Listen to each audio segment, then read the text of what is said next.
Very good. Great. Today is Tuesday, May 28th. This is class number 11, and our guest today is Nir Shaviv, coming to us from just outside of Jerusalem, Israel. And he's been telling us about spiral arms and the births and deaths of stars. So the spiral arms are very much the nursery for new stars, right? That's one way of depicting it. Because there's so much exploded material there. They're coming back together. If that's where they die, then that's where they're born. Yeah, I mean, the spiral arms perturb the interstellar gas, which can collapse from new stars. The young stars the massive stars live a short life. If they're more massive than something like 10 solar masses, then they die in these large explosions we call supernovae. And these supernovae accelerate cosmic rays at least up to some energy. We actually don't know what's the origin of the really, really energetic cosmic rays. We don't know what the origin is. And do you spend most of your time on researching stars, or do you spend much of it on climate, or is it all at the I guess it intersection? depends on the season. I'm just kidding. It varies. Sometimes, I'm more concentrated on climate-related projects, and sometimes I do more astrophysical stuff, and sometimes I do stuff in astrophysics which bears relevance to climate, and sometimes, things which are totally unrelated. And do you have any problems with your university as an academic opposing the mainstream narrative? No. In Israel, I mean, people are really much more open-minded, I think, than other places. Um, uh, many years ago, I had an attempt. Someone tried to file a lawsuit against the university, and I, in particular, because he wanted to draw a wedge between. I mean, it was even before I had tenure. But the university was completely supportive, and people liked me, and they asked me. I was the chair of my department, and they asked me to run for a dean and things like that. So people like me here, and I have no problem. Great, great. Now I want to get on shorter time scales and have you put some perspective on the various cycles. And there are so many, I can't even remember the names of them, but we have the Bray and the Eddy and the Schwabe, and there's a bunch of others. So what's your overall perspective of those cycles? What causes them? Oh, can we just back up and just talk a little bit about the solar cycle in general and what causes sunspots? Okay, so we're now shifting from the multi-million year timescale Yeah, to ten to thousands of years timescale. yeah. There are actually quite a lot also in between. If you want to take a stop there, that's fine. Okay, so maybe I'll give a brief overview. So the spiral arm passages take place every around 150 million years. So over the past billion years, we've had around 7 spiral arm passages, and we can see that in the geological data. There are 7 periods during which we have had ice age, ice age epochs, like we had glaciations on Earth. For example, we've been in such a period over the past, say, 30 million years. 160 million years ago, we were in such a period, and so forth. So the ice ages and the interglacials that we now have are still relatively cold. I mean, even the interglacial that we are now in is a cold period of Earth. Over most of Earth history, we have had no glaciations in the polar regions whatsoever. So this is on a 150 million year timescale, we have these variations due to the spiral arm passages. On shorter timescales, we have smaller variations, which are due to what you mentioned, the fact that as we orbit around the galaxy, we're also moving perpendicular to the galactic plane. with a period of the period is 64 million years, but what we see in the climate is half the period because we don't care whether we're above the Right. plane, say I should say north of the plane or south of the plane. Right. What we care about is whether we're at the plane or outside of it. So that period is 32 million years. And then on shorter timescales, still, I mean, there are other variations also on these long timescales. For example, there are long-term variations in the atmospheric composition. Like there were variations of a factor of, say, 10 in the amount of CO2 in the Earth atmosphere.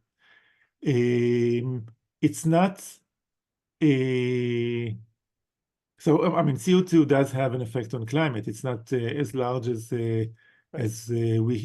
we hear as what people think. If you open the IPCC reports, they tell you that doubling the amount of CO2 increases the temperature by anywhere between, say, 1.5 and 4.5 degrees, which is degrees Celsius. But I mean, all the indications I find from different timescales is that it's as opposed to the 1.5 to 4.5, it's more like somewhere between 1 and 1.5 degree increase. So when you have a you have CO2 variations of a factor of 10 on geological timescale, obviously they do have some effect on the temperature. So you have these variations. You have also, different geography of the continents and things like that. So everything has variations as well. So going on shorter timescales. Well, let me ask a quick question. Because Yeah, you spend a lot of time in the world of geology, there are various reconstructions of CO2 going past for the last 700 million years. One of them is Rothman, I believe. And that's very low the whole time. And then you have several others that vary much more. Do you look at those? Do you have any comments on any of those? yeah. I mean, I had a review article, and in it we did the analysis, like the temperature fitting of for the past half billion years, with Jan Weiser, who's a geologist, and I mean, even if you look at the Rothman reconstruction, because the effect is logarithmic, it might look small by eye, but I mean, compared to the other reconstructions, but it's still relatively large. Ah, So you can still put, I mean, you can place a lower and an upper limit for the effect of the CO2, but I mean, it is there, but it's not like the single dominant thing that affects climate. right, sure. Okay, go ahead. Okay, so on shorter timescales, on timescales of tens of thousands to hundreds of thousands of years, you have what's called the Milankovitch cycles. And these are changes in the orbital parameters of Earth, how much the ellipticity changes, what's the inclination, how much Earth's axis is inclined relative to the We spend orbit, a lot of time on the Milankovitch, yeah. and you have the precession of Earth itself, the precession of the orbit, and things like that. So it's not clear. I mean, the type of climate variations that you see during Milankovitch, what's called the Milankovitch cycles, is relatively large compared to the climate driving. The fact that there is no large change in the energy budgets associated with the Milankovitch, yet you still see variations in the global temperatures of order, say, 3 to 5 degrees. So I'm not sure everything is solved and fully understood on this time scale, but this is by far the most widely accepted explanation for these for these time variations, for the appearance of glacials, interglacial cycles.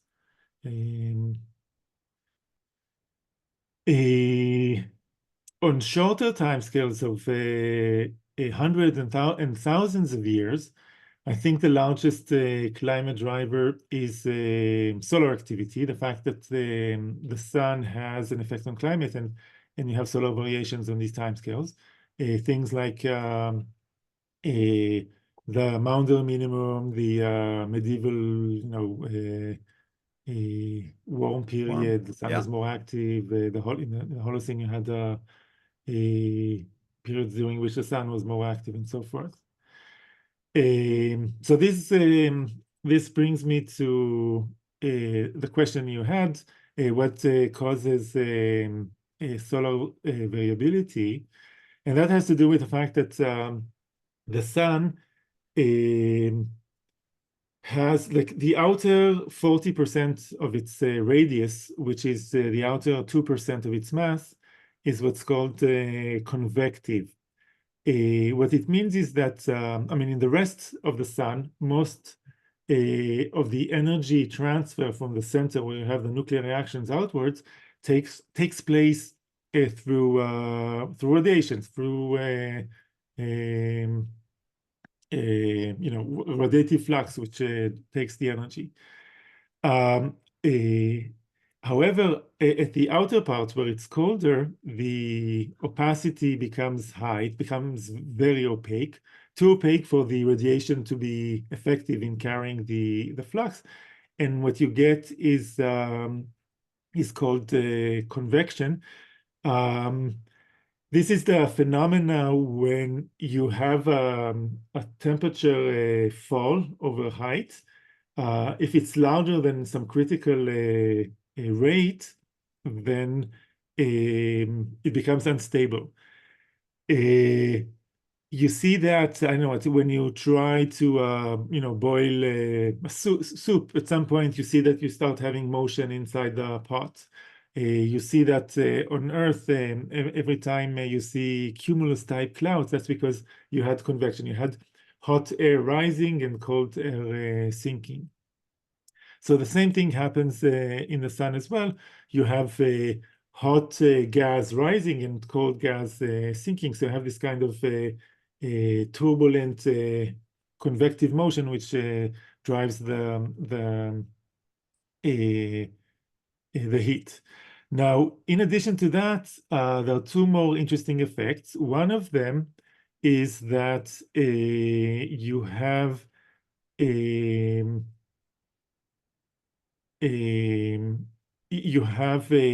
magnetic field, which is because the material is in the form of plasma. It's the electrons are ionized, and you have positive and negative charges.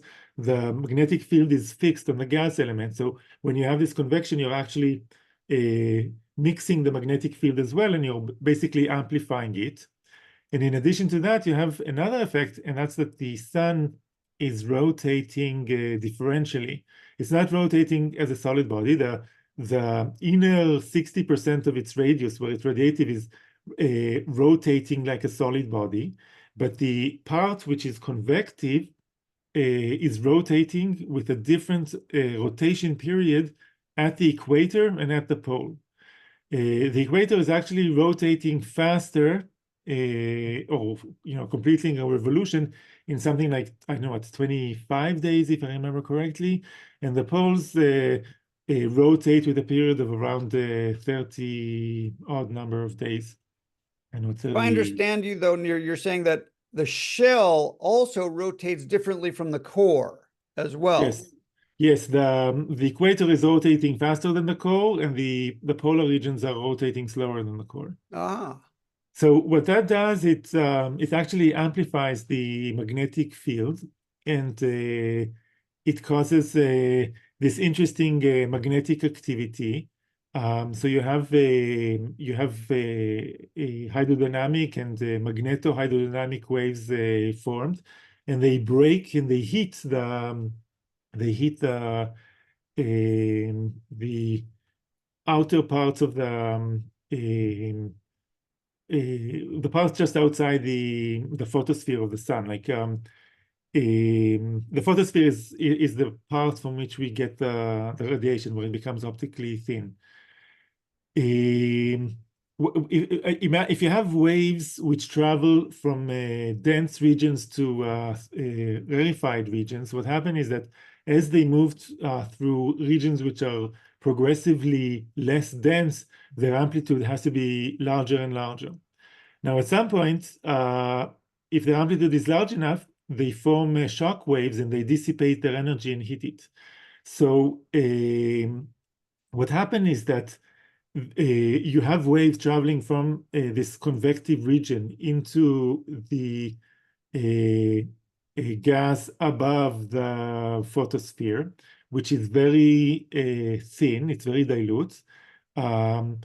And you get that the waves break, they form shock waves and they heat this gas, and this gas becomes extremely hot. It's well over 1,000,000 degrees. So the surface of the sun, where the radiation comes, is at about 5,500 degrees, but the area, sorry, the region above it, outside of it, is much thinner, but very hot. It's over 1,000,000 degrees, as I said. You can see that actually directly during solar eclipses, which you had just recently. I don't know if any one of you have been at the totality, but if you have been at the totality, you would have seen that as you block the main disk of the sun, you can see the corona around it, and this corona is exactly this gas, a very hot gas, which cannot radiate efficiently because it's very thin, so it heats up significantly. It heats up to such an extent that the kinetic motion of the atoms composing or it's not atoms, it's the nuclei composing the gas is so large that they can actually escape from the sun. So you basically get that it heats up sufficiently, and this corona just evaporates and forms what's called the solar wind. So the solar wind is basically this evaporation of the corona plus the magnetic field that is trapped on it. Is that plasma or no? Yes, it's plasma. Okay. Everything at such temperatures is completely ionized. Can you tell us about the expansion of the sun as a result of converting more hydrogen into helium? Okay, so on very long time scales, what happens is that the structure, the composition of the core changes from being predominantly hydrogen to being hydrogen poor. So that changes the the average molecular weights of the gas or the plasma composing the sun, and therefore the equilibrium of the sun changes as well.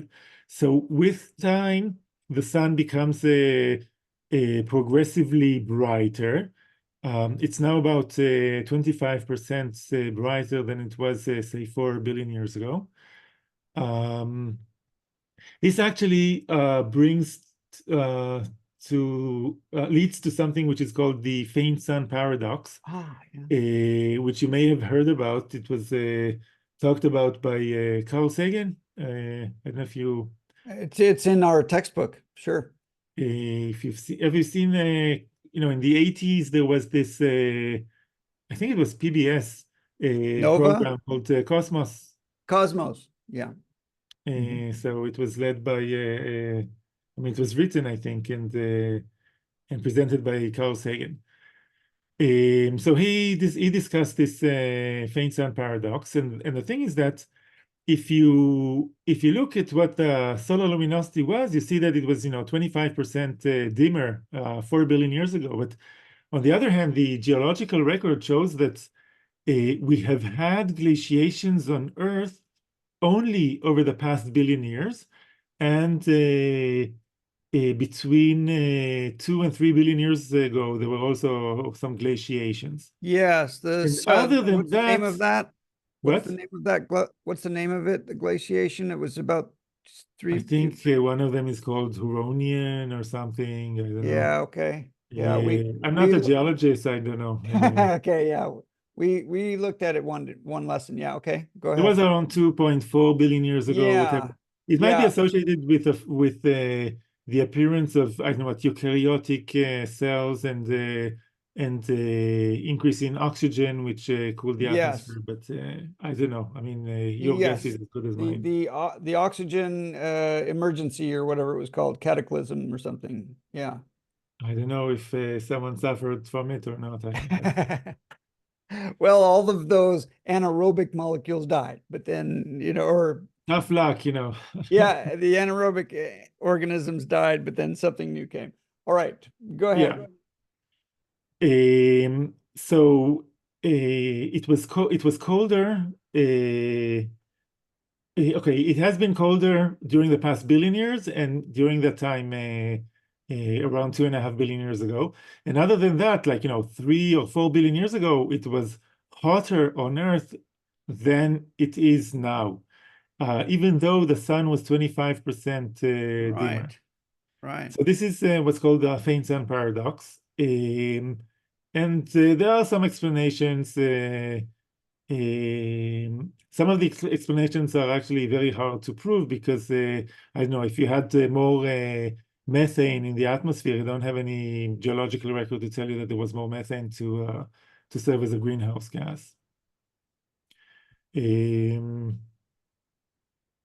so anyway, that's the faint sun paradox. Okay, sure. Um, Now what else? Yeah. going toward sunspots. First of all, tell us a bit about the magnetic dynamo and the flipping of the poles. Okay, so as I said, okay, so when you form this magnetic field in the convection zone, and then you differentially rotate the sun, you pull the magnetic field like a rubber band, so you make the magnetic field stronger. Now, regions where you have, I mean, the magnetic field has pressure, but it doesn't have any mass. So regions where the magnetic field is stronger are regions where the plasma density is lower, and those regions are actually buoyant, and they take the magnetic field with them outside of the sun. So when you form strong magnetic fields, you get these buoyant regions with magnetic fields or magnetic loops, which rise above the sun. So the regions where, or the anchors where the base of the loop enters the sun are regions where you have strong magnetic fields, and because you have there the magnetic pressure, the strong magnetic pressure inhibits the convection process in those regions. So at those regions, where, at the footprints of the magnetic fields, you have less convection, so you Can have I ask less. something? When you see that arch, is there an arch underneath as well, or what is the shape No, of the not hole? necessarily. It could be like, yeah, you have something like a magnetic field line, and then you have an arch like this. Okay. Um, so basically, at the footprints of the magnetic fields, what happens is that you inhibit convection because of the magnetic pressure, and if you have less convection in those regions, then you have less heat coming from. Okay, this is the Mac Yeah. trying to understand my hand gestures like Yeah, we have one too. Yeah. this. Yeah. Um, Okay.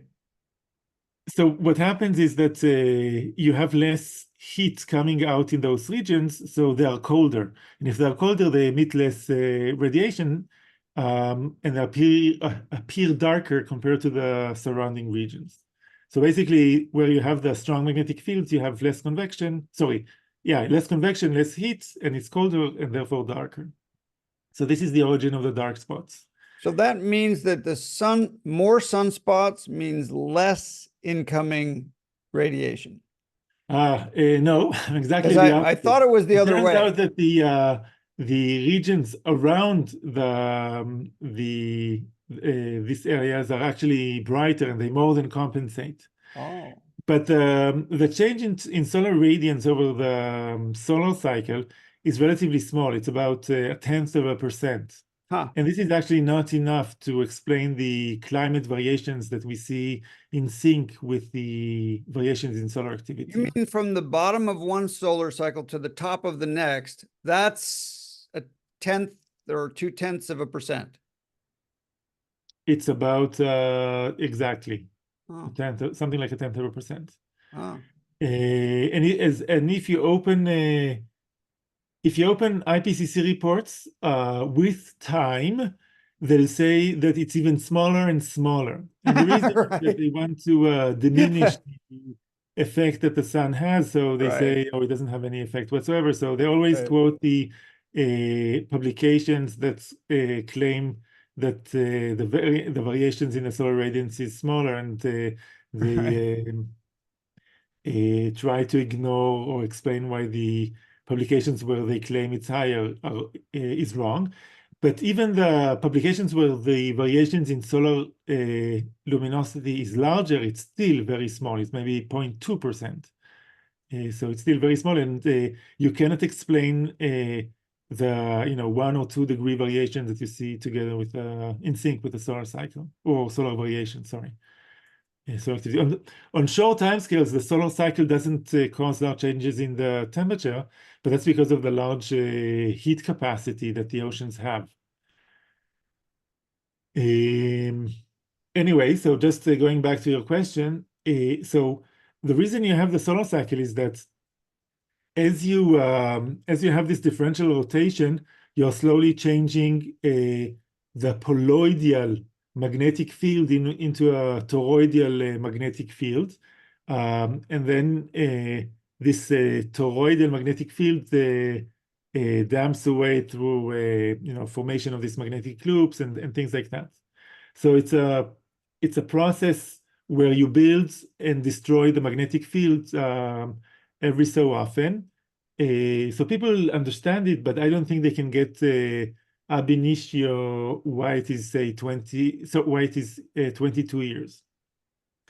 I mean, the full solar cycle is not 11 years, it's 22 years, because every 11 years you flip the north and south magnetic pole of the sun. Oh. And so, I mean, the full cycle is actually 22 years. Incidentally, it happens on Earth as well. We have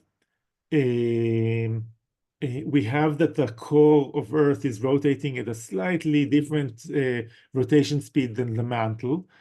And sorry, not the I'm trying to think of it. Probably, I think, no, probably it's the outer part of the iron core, which is fluid. An Earth magnetic field also flips on a typical timescale of 1 million years. But it's pretty random, right? It's not predictable. I mean, there are periods where it was relatively regular. I mean, if you look Huh. at the ocean floor, um, because the ocean floor is spreading, like in the you have the mid-Atlantic ridge, and you have the ocean floor spreading, then you can look at magnetic rock as a function of distance from this ridge, and you can see what the structure of the magnetic field is a function of distance, and from that deduce and see that there were periods where it was when it was relatively regular. Oh. And then you had periods during like 100 million years when there was no magnetic flip. Very Oh. strange. Or maybe shorter periods on a couple of tens of thousands of years, I think. So over tens of thousands of years, you don't get flips. You sometimes get that the magnetic field decreased quite a lot, but it didn't flip. Ah. There is what's called a last champ event, which was maybe 40 something years ago, and there's Mono Lake event. Um, So there are things like that, but the magnetic field didn't flip at those Ah. Okay. events. It just decreased by, to maybe 10 or 20% of what it is today. What makes the solar flip regular? Does it have to do with the mixing boundary layer in? It's all this structure, the differential rotation and the mixing from the convection. it makes it relatively regular. But there are some chaotic variations, and because of that, we never know how strong the magnetic field is going to be. There are people that claim that they know how to predict, what the next solar cycle will be, but I remember hearing, I'm not an expert on it, so I don't have a solid opinion either way, but I've seen when was it? Around 2009, a talk by a solar physicist doing, modeling of this kind of behavior, and he said that it's relatively chaotic and you cannot predict what's going to happen. And he gave a list of several dozen predictions that people have made for what the next solar cycle will be, and it was anywhere from very inactive to very active sun. So it's like asking the lottery winner Right, how to exactly. choose correctly the winning numbers, and in Right, hindsight, right. obviously you know how to choose. Right. Let me ask quickly. Okay, I want to understand the cycles. So why don't you give me your view of all these different, Okay, mega so cycles and smaller cycles? I don't know how predictable these long-term variations are. You mentioned several cycles, different names. Um, I think basically what happened is that the physical system has typical time scales for various variations, so that when you do a spectral analysis, you see that some periods are more prominent than other ones. Um, So I think this is what happens. I don't know whether it's, how predictable it is, but again, as I said, I didn't study it, so I don't have any. Well, let's ask about the minimums. When you look at the Maunder minimum, that just happens that the Bray and eddy cycles are both low right there. That Maybe, as I said, I didn't look at it. Uh, I don't know how, I don't know how regular it is, or whether it is, sometimes you have to be careful not to do overfitting of data. yeah, And yeah, you have 5 events and you fit 5 numbers, and voila, it works. sure. Uh, so, it could be, and it could be that it's more akin to astrology. So I don't I know. I see. don't have, as I said, I don't have a strong opinion. Okay, interesting.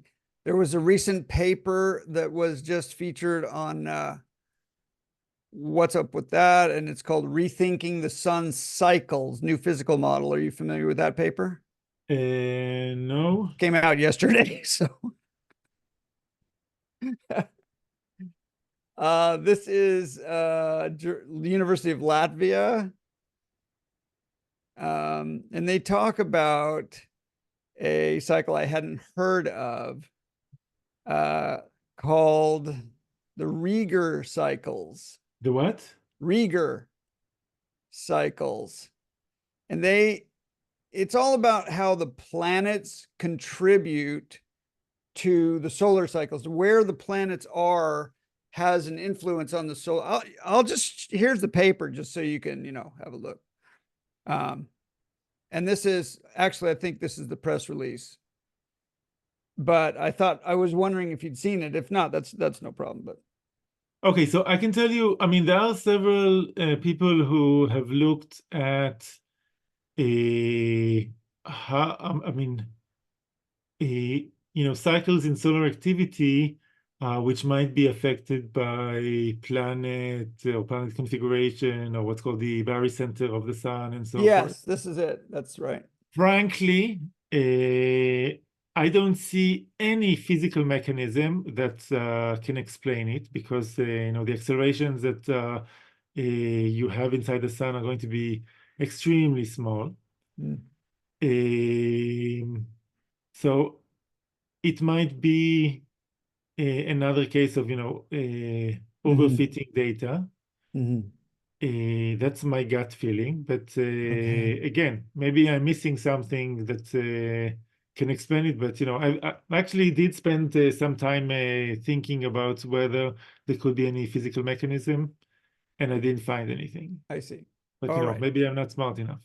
Well, so you're what you're saying is that the various cycles correlate with temperature sometimes and sometimes they don't. And so let's not read too much into it for predicting There is temperature. a nice graph from many years ago showing a very nice correlation between solar activity and the number of Republican senators, I think. Right. Or maybe it was congressmen, I don't know. Now, there could be, a physical link because,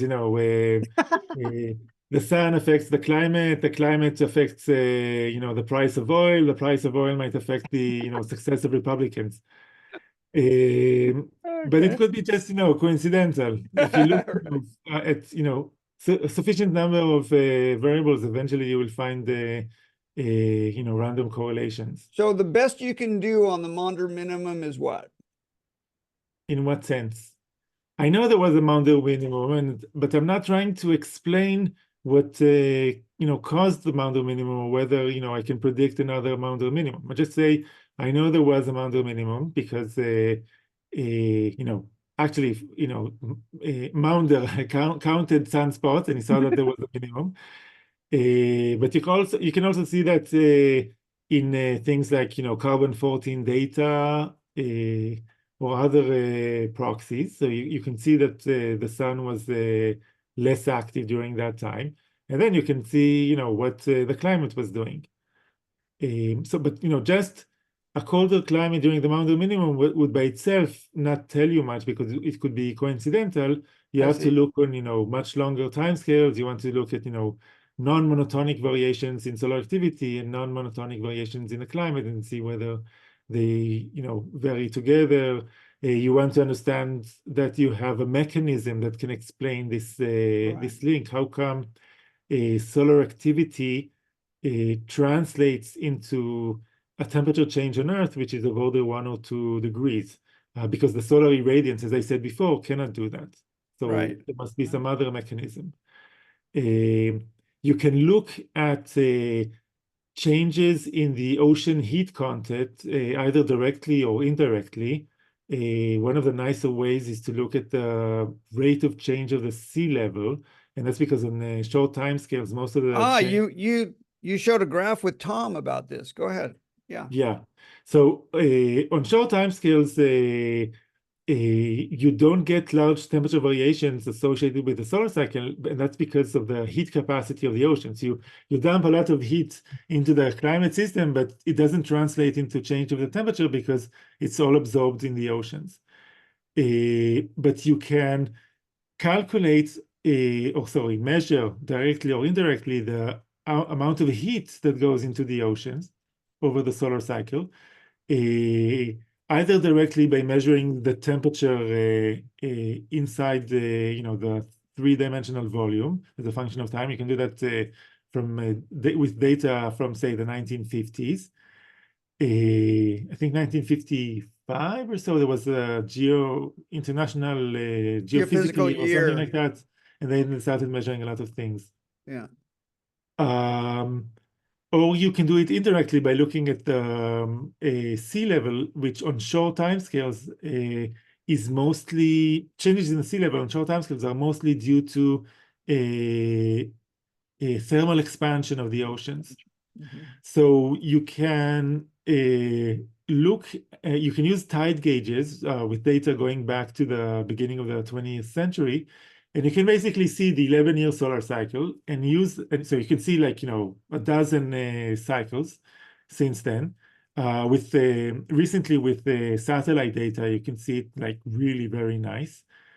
And you can use the change in the sea level and realize that or quantify the heat going into the oceans every solar cycle, and you find that it's almost an order of magnitude more than the changes in the solar irradiance. So there must be a mechanism which amplifies the solar activity. It has to be some kind of an indirect effect.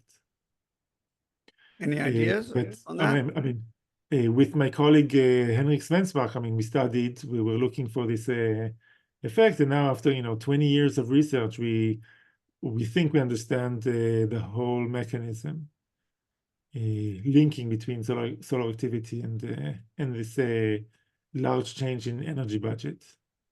And what's the simple explanation? The simple explanation is that it's indirect. It's not the sun affecting the climate directly. Basically, it's the solar wind affecting what's called, okay, we talked about it at the beginning, cosmic rays. Oh, we mentioned it, I think. These supernovae, the massive stars that die in explosions, the supernovae accelerate cosmic rays. And this flux of cosmic rays doesn't only change because of our changing galactic environment, it also changes because of modulation by the solar wind. When the sun is more active and it has a stronger solar wind, it blocks more, or it slows down the cosmic rays more, and the flux of cosmic rays reaching the Earth is reduced. Okay, so when the sun is more active, less of these cosmic rays reach the Earth. And cosmic rays are the dominant source of ions in the atmosphere. So here, like in our rooms, it might be radon gas emanating from the concrete or from the ground.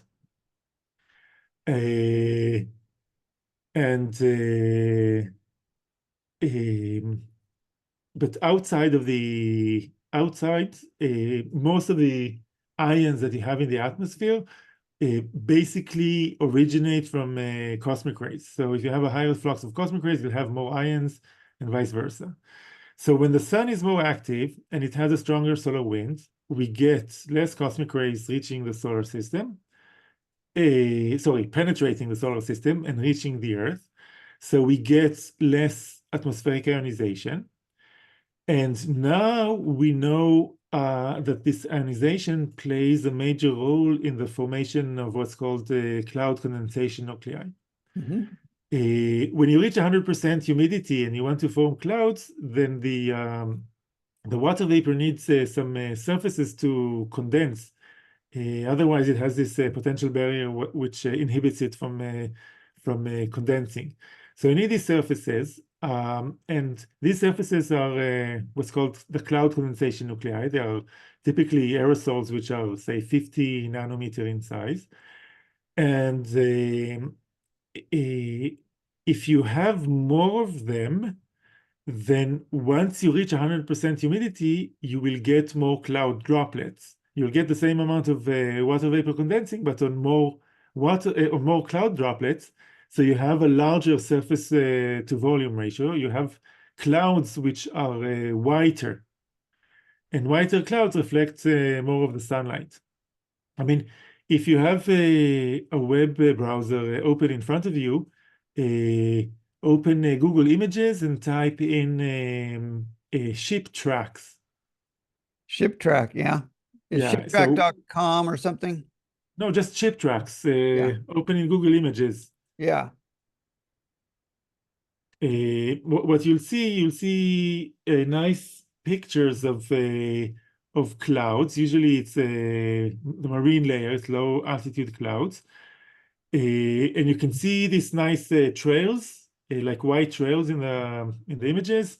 This is basically what happens. Ships burn dirty fuel because it's international water, so they can burn the dirtiest diesel fuel, and it emits a lot of soot Aerosols. particles, and they serve as cloud condensation nuclei.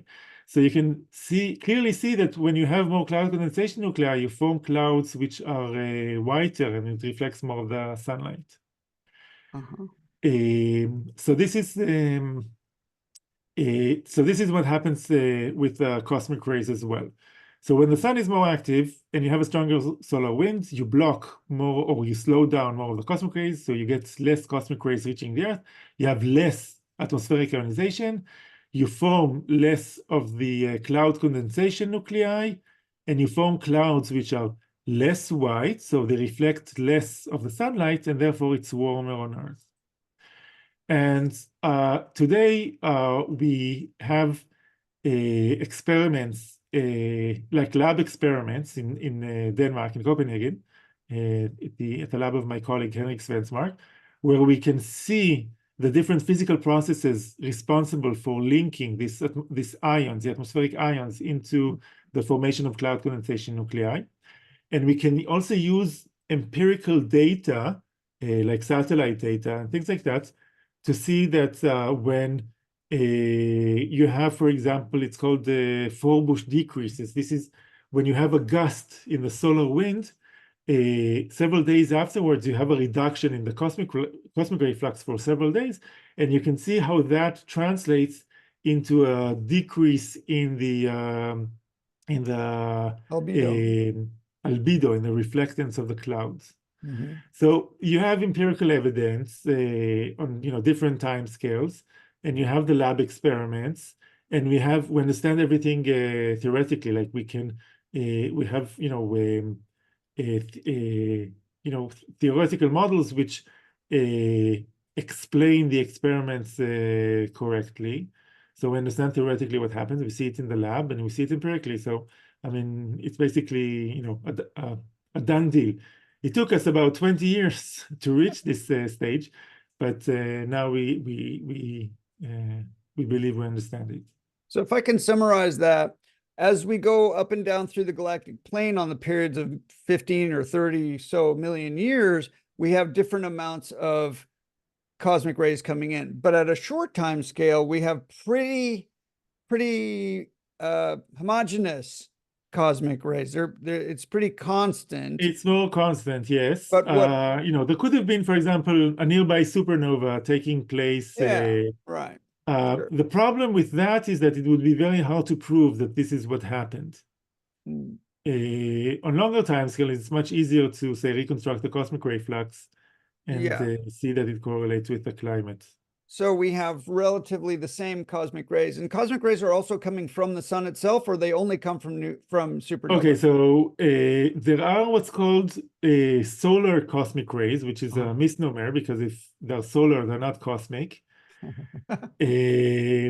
But the high energy particles that come from the sun are relatively low energy. Like the highest energy particles coming from the sun are around 500 MeV, or like half a GeV. And this is not sufficient for them to penetrate the atmosphere. Cosmic rays come with energies typically of 1 GeV or more, and those cosmic rays with an energy of 10 GeV are sufficiently energetic that when they hit the top of the atmosphere, the secondary particles which are formed in the cosmic ray shower can reach all the way to sea level. And that's what does a lot of the nucleation. Exactly. So this is responsible to a large part of. It's especially important in regions which are relatively clean, like over the oceans. But most of Earth is an ocean. I mean, in addition, as Arthur C. Clarke said, I think it's Arthur C. Clarke, or maybe it was Asimov. I think it was Arthur C. Clarke, that it's strange that we call it planet Earth and not planet Ocean, because yeah. Right. And it's the percentage of nucleation by cosmic rays versus dust or aerosols. So it depends on where you are. Over land, I think other sources are more important. In over most of the oceans, like most of the Pacific and remote regions of the Atlantic and so forth, cosmic rays can be dominant. I see. Because I heard that a lot of Saharan dust nucleates clouds over the Atlantic. Yes, but this is a small area. It's not that large. I see. Okay. I mean, All right. the Sahara is large, but still. So what's causing these oscillations in ocean temperature in albedo is the flux of the incoming solar wind. Yeah, so the solar wind indirectly affects the cloud cover. Right. So it's the number of sunspots affects the solar wind, and the solar wind affects the nucleation of clouds, which is the albedo, which affects how much sun penetrates into the ocean. Yes, except that I would say that the sunspots themselves are responsible for the solar wind.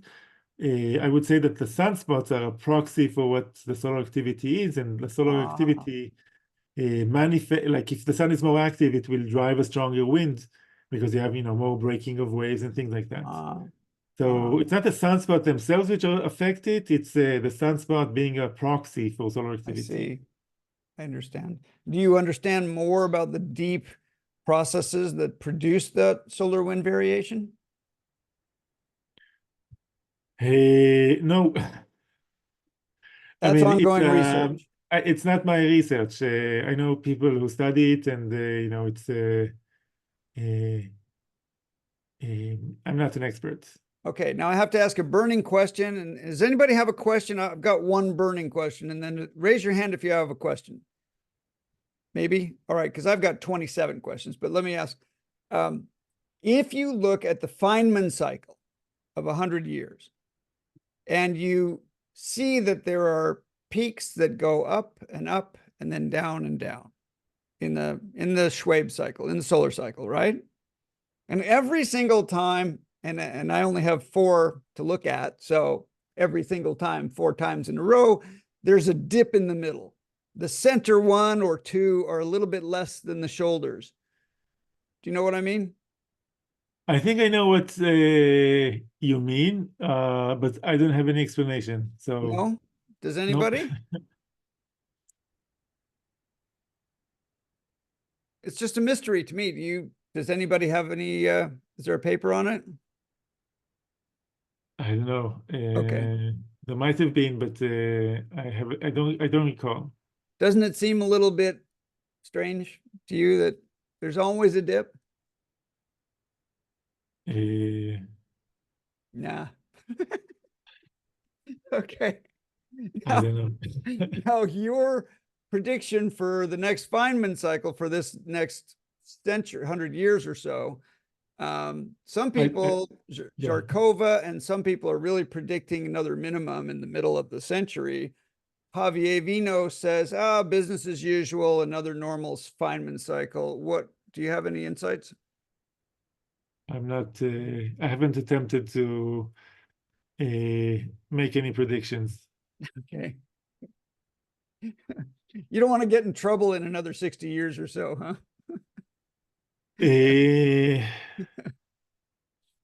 I think you can try to look for empirical evidence that you might have this or that cycle. Um, I personally don't think it's that interesting unless you understand what's the physical reason behind it. So if I would have studied it, I wouldn't have looked at the cycles themselves. I would have tried to understand what are the physical processes that are taking place, and then try to see whether it can explain this kind of behavior. Other than that, I mean, if you don't have a mechanism to produce it, if you don't understand, then again, I would be very careful and not to overfit the data. We humans have the tendency of seeing patterns even when there are no patterns. So I don't know. Exactly. As a physicist, I would try to concentrate on the physical processes before trying to do this kind of cycle fitting. Spoken like a true physicist. Very good. Okay, student Guilty questions. Nick, discouraged. do you have a question, Nick? No, anybody have a question? Gosh, I Yes, have I've so got a many. Come on, question. go ahead. I've got a question. So you were talking about ship tracks, and when I was speaking to David, when I interviewed David a couple of months ago, I asked him about contrails, and David's view was that contrails don't make a huge amount of difference. But I'd like to understand better what difference ship tracks make, and if they are making a significant difference, why would aircraft trails not do the same? I don't think that the overall change in the energy budget associated with ship tracks is that large. I was just mentioning shape tracks because it's so localized. You can actually see with your own eyes what are the effects on clouds when you have a change in the number density of cloud condensation nuclei. I think you can actually see what the effect of contrails is on the energy budget and see that it's not very large, that it's small. If you look at Earth before and after 9/11, because there was such a reduction Air travel. in air traffic, exactly. And I think it's not large. And also, I wouldn't imagine that the ship tracks themselves have a large, if any, significant change in the effect on the energy budget. Human aerosols do have a relatively large effect of order, the effect that CO2 or the sun have, and that's called the indirect aerosol effect. And that's because we pump particles into the atmosphere, and then they affect the clouds. So particles do affect the energy budget, but not necessarily the particles emitted by ships. Mm. So what particles are you talking about from power stations, and are you Yeah, talking from about just plain air pollution, like over China, there's a huge. Sure. There is maybe I can find.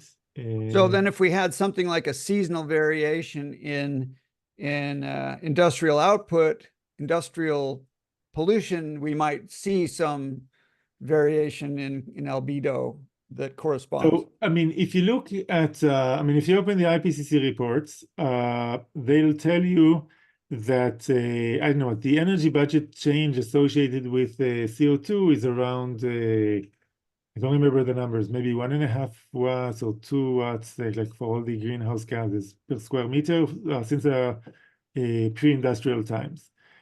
They'll tell you that the indirect aerosol effect is, I think, if I remember the number correctly, it's between around minus 0.3 watts to 1.7 watts per square meter. Namely, it's a cooling effect, which is comparable to the effect of the anthropogenic greenhouse gases.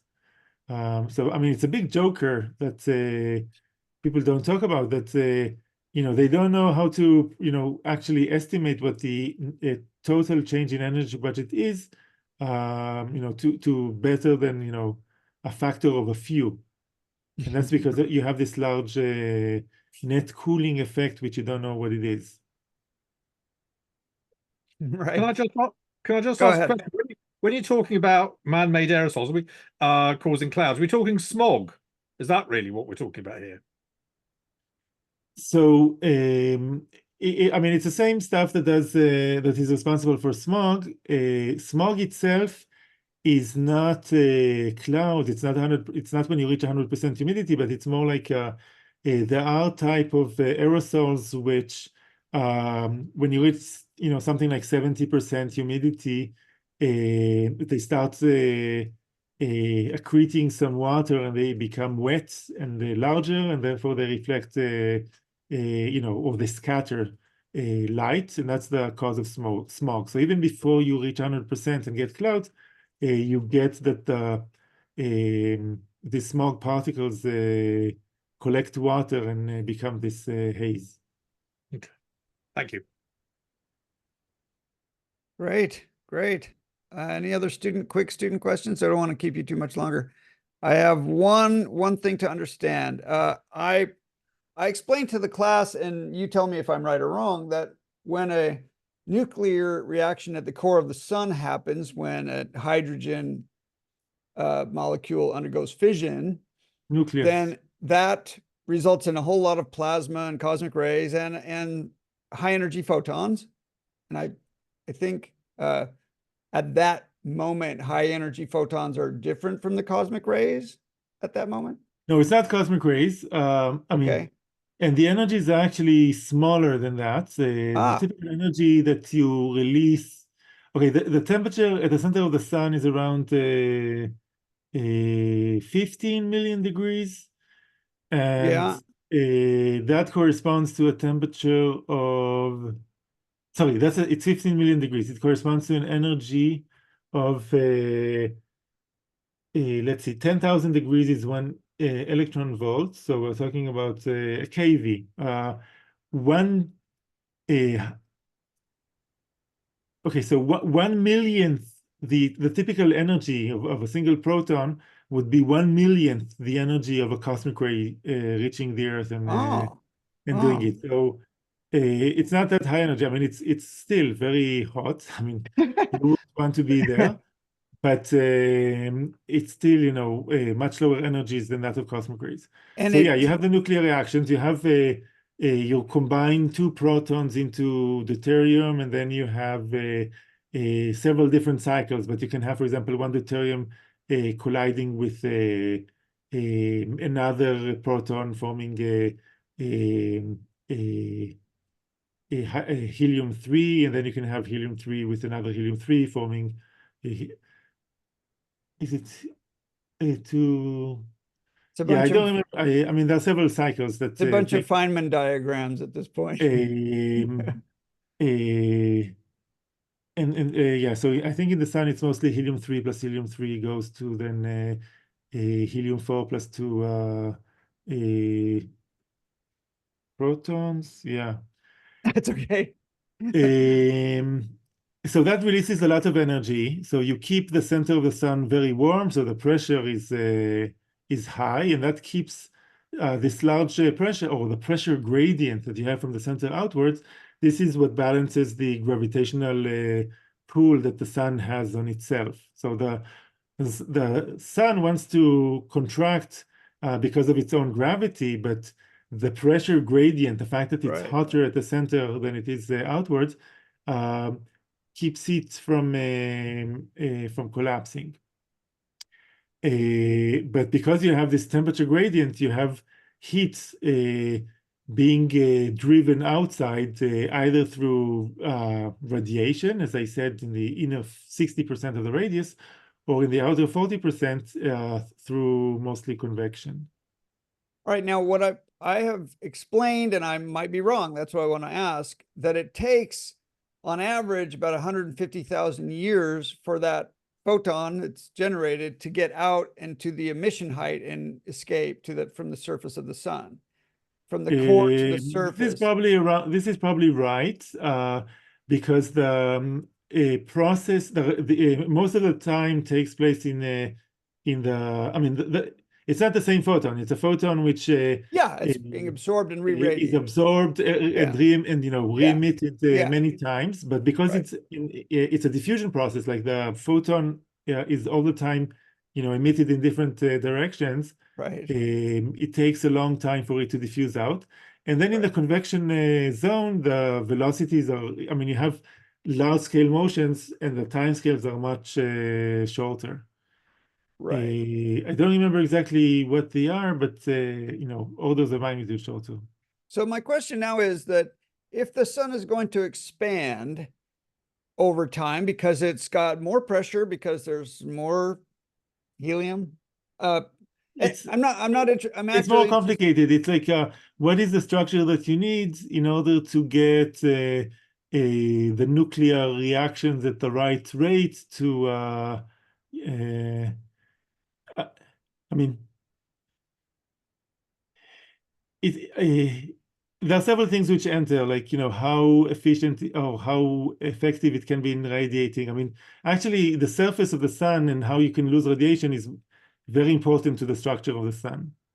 But this is not a course in stellar structure, so I won't go into details. My question is though, does it take this at the speed of light, the information to reach? Does it take this delay of 150,000 years for that expansion to go out because the information can't go out any faster than that? Is that or that's a dumb question, maybe? No, it's not a dumb question. It's a valid it's a valid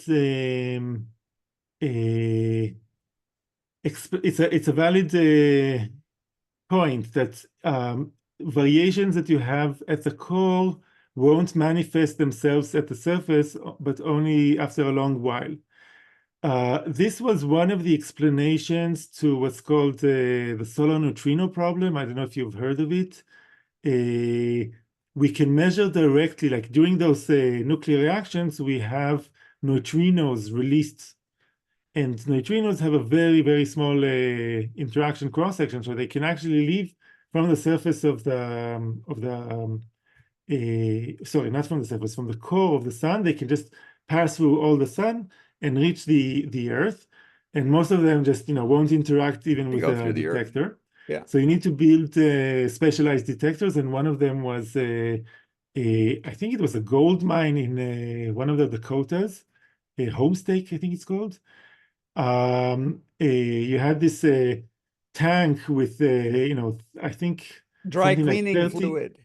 What? Cleaning Dry fluid, yeah. cleaning fluid Yeah, cleaning fluid, like for dry cleaners. Tetrafluoro. Yeah, right. Whatever. Dry cleaning, yeah. Dry cleaning fluid. And you would get that, like on average, say once a day, one of those neutrinos would interact with one of the chlorine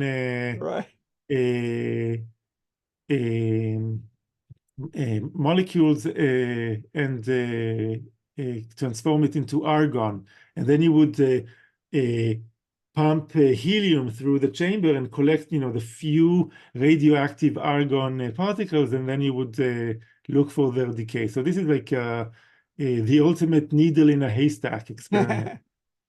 But what they found is that they measure only half the neutrinos which were predicted to form at the center of the sun based of the luminosity that we see.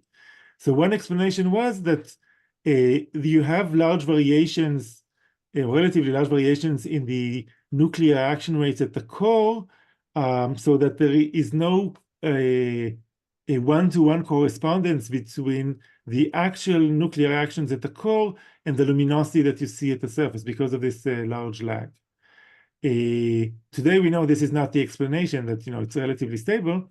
The reason is that you have several types of neutrinos, and the neutrinos oscillate between the different flavors, it's called. So that between when they are formed and when they are detected, they can transform into a type of neutrino, like an electron neutrino into, say, a muon neutrino, which is not detected as efficiently in those experiments. So going back to this core, and we'll let you go in a second, does that mean that the sun expands in these waves that propagate, and that takes time to the expansion wave? Does that exist? I mean, the waves would propagate at speed of acoustic sound waves or gravitational waves, not the gravity waves not the gravitational waves detected by LIGO, but by gravity waves which are like sea waves, surface ocean waves, or waves that you sometimes see in the clouds and things like that. And this propagates at the the sound speed, and then the sound crossing time of the sun is several minutes. So it's not that. I mean, the sun is relatively steady state. You do have these oscillations, yeah, because of the convective motion. You do excite these waves, and you can actually look at the surface of the sun and see with a Doppler map. You can see it oscillating, and you can use that to. It's called helioseismology, and you can use that to reconstruct the structure of the sun. So you do have these kind of waves, but they're on much shorter timescales, and they can actually help you reconstruct the current structure of the sun. It's like you use the seismic waves on Earth to find the structure of of Earth. Right. Wow. Wow. Thank you for a fantastic deep dive into your world of solar science. Really helpful. Sorry, can I ask a quick, sorry, I'll just Yeah. ask a quick question. Yeah. How do you know that the cosmic rays, amount of cosmic rays coming to the Earth is continuous?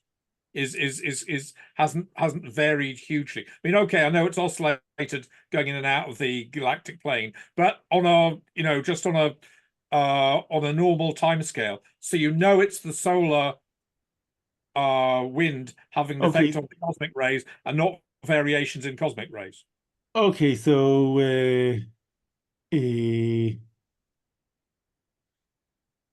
you can. Okay, so it's an excellent question. There are good questions and excellent questions, and excellent questions is a good question to which I know the answer.